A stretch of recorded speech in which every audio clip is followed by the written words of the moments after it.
अस्सलाम वालेकुम नाजरीन, मैं हूं अरसलान राजपूत।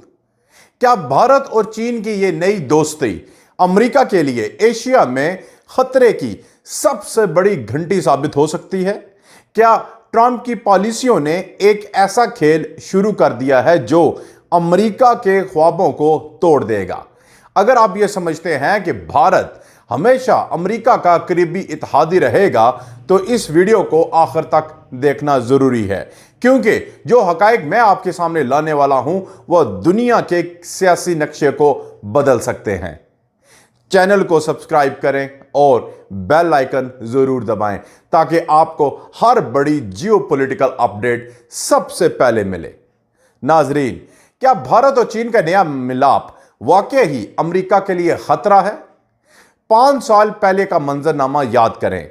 उस वक्त भारत में डोनाल्ड ट्रंप का शानदार इस्तकबाल हो रहा था। अहमदाबाद के स्टेडियम में लाखों लोग जमा थे और नमस्ते ट्रंप की गूंज दुनिया भर में सुनाई दे रही थी। यह महज एक सियासी शो नहीं बल्कि एक वाज़ेह पैगाम था कि भारत और अमेरिका के ताल्लुकात नई बुलंदियों को छू रहे हैं। ट्रंप और मोदी की दोस्ती का ढिंढोरा पीटा जा रहा था। दोनों मुमालिक के दरमियान तिजारती मुआहदे और स्ट्रेटेजिक ताउन बढ़ रहे थे। अमेरिका के लिए भारत एक लाजमी इत्तेहादी था, खास तौर पर चीन को बैलेंस करने के लिए। लेकिन सवाल यह है कि आज सिर्फ 5 साल बाद हालात इतने बदल कैसे गए कि वो भारत जो चीन को सबसे बड़ा दुश्मन समझता था अब उसी चीन के साथ दोस्ती के पुल बांध रहा है। अब क्या गलवान वादी का खूनी वाकया माजी बन चुका है? जून 2020 को कौन भूल सकता है? लद्दाख की गलवान वादी में भारत और चीन की फौजें आमने सामने आ गईं। पत्थर, लाठियां, बर्फ और खूनी ठंड के दरमियान एक झड़प हुई जिसमें 20 भारतीय फौजी हलाक हुए। यह एक ऐसा लम्हा था जब दोनों मुमालिक के ताल्लुकात निचली तरीन सतह पर पहुंच गए। भारत ने चीन के खिलाफ मुआशी महाज खोल दिया। 200 से ज्यादा चीनी ऐप्स पर पाबंदी लगाई गई। सरहद पर भारी फौजी तैनात किए गए और मीडिया पर बयानात की जंग छिड़ गई।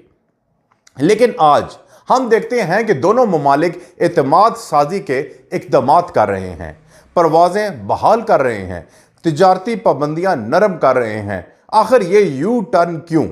क्या यह सब सिर्फ मुआशी जरूरत है या इसके पीछे कोई बड़ी आलमी शतरंज का खेल जारी है? नाजरीन, क्या ट्रंप की तिजारती जंग ने भारत को मजबूर कर दिया है? जब हम भारत के रवैये की तब्दीली को देखते हैं तो इसकी एक बड़ी वजह अमेरिका की अपनी पॉलिसियां हैं।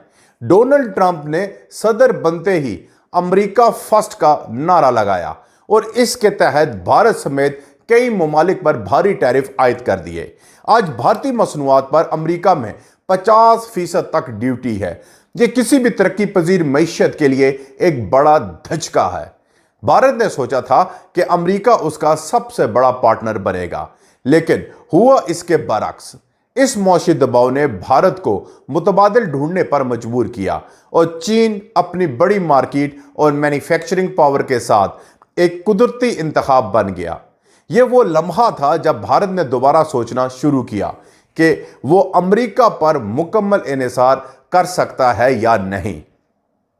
अब क्या भारत अमेरिका के असर से निकल रहा है? यह सवाल अब पहले से ज्यादा अहम है, क्योंकि हालिया वाकयात ने साबित किया है कि भारत अपनी खारजा पॉलिसी में तेजी से खुद मुख्तारी की तरफ बढ़ रहा है। मोदी हुकूमत ने वाज़ेह कर दिया है कि भारत किसी एक ब्लॉक का हिस्सा नहीं बनेगा। यही वजह है कि जहां एक तरफ भारत ने क्वाड के इजलास में शिरकत की, वहीं दूसरी तरफ शंघाई ताउन तंजीम के इजलास के लिए चीन की दावत कबूल कर ली। मोदी का 7 साल बाद चीन जाना सिर्फ एक दौरा नहीं बल्कि एक स्ट्रेटेजिक सिग्नल है। यह इस बात की अलामत है कि भारत अब मगरब या मशरक के बजाय मेक इंडिया फर्स्ट के असूल पर चल रहा है। सबसे अहम सवाल, क्या चीन और भारत एतमाद साजी में कामयाब हो जाएंगे? चंद दिन पहले वांग यी का दौरा भारत इसी सिमत में एक बड़ा कदम है। دونوں ممالک نے نہ صرف براہ راست پروازیں بحال کرنے کا اعلان کیا بلکہ ویزا کے عمل کو بھی آسان بنانے پر اتفاق کیا۔ بارڈر ٹریڈ کے فروغ اور مذہبی یاتریوں کو تبت جانے کی اجازت، ان جیسے اقدامات بھی اعتماد سازی کی مثال ہے۔ مزید یہ کہ دونوں ممالک نے متنازع سرحدی علاقوں کے کچھ حصوں پر جلد حل نکالنے پر بھی بات چیت کی۔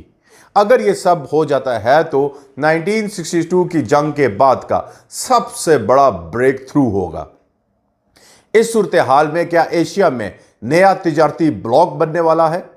ماہرین کے مطابق اگر بھارت اور چین قریب آتے ہیں تو یہ نہ صرف ان کے درمیان تجارت بڑھے گی بلکہ ایک نیا ایشیائی بلاک بھی وجود میں آ سکتا ہے۔ یہ بلاک امریکہ کے زیر قیادت کوآڈ کے مقابلے میں ہوگا۔ اس وقت ایشیا دنیا کی 60% آبادی اور بڑی معیشتوں کا مرکز ہے۔ اگر یہ خطہ اپنی اندرونی طاقت پر فوکس کرتا ہے تو مغرب کے لیے مقابلہ کرنا مشکل ہو جائے گا۔ بھارت کی مینوفیکچرنگ اور آئی ٹی انڈسٹری اور چین کی سپلائی چین اور سرمایہ کاری مل کر ایک ایسا معاشی اتحاد بنا سکتے ہیں جو دنیا میں نئی اقتصادی صف بندی پیدا کرے۔ اب کیا امریکہ اپنی پرانی پوزیشن بچا پائے گا؟ یہ سب دیکھ کر واشنگٹن میں بے چینی بڑھ رہی ہے۔ امریکہ نے دہائیوں تک اپنے فوجی موجودگی اور سفارتکاری کے ذریعے ایشیا میں اثر و رسوخ قائم رکھا، لیکن اب اگر بھارت جیسے بڑے ملک چین کے قریب جاتے ہیں تو کوآڈ جیسا اتحاد کمزور ہو جائے گا۔ اس کا مطلب یہ ہوگا کہ امریکہ کو اپنی پالیسیوں پر دوبارہ غور کرنا پڑے گا، ورنہ اس کی سپر پاور حیثیت کو شدید چیلنج ملے گا۔ اب کیا یہ سب محض وقتی ہے یا مستقل؟ یہ سوال بھی اہم ہے کیونکہ تاریخ گواہ ہے کہ بھارت اور چین کے تعلقات ہمیشہ اتار چڑھاؤ کا شکار رہے، لیکن اس بار فرق یہ ہے کہ دونوں ممالک کو ایک دوسرے کی ضرورت ہے۔ بھارت کو ایک بڑی مارکیٹ اور سرمایہ کاری کی ضرورت ہے، جبکہ چین کو اپنی سپلائی چین کو مستحکم رکھنے اور عالمی تنہائی سے بچنے کے لیے بھارت جیسے ملک کی ضرورت ہے۔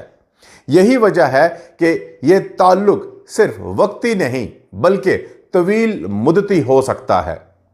ناظرین، آپ کے خیال میں بھارت اور چین کی یہ نئی دوستی کس حد تک دنیا کے سیاسی نقشے کو بدل دے گی؟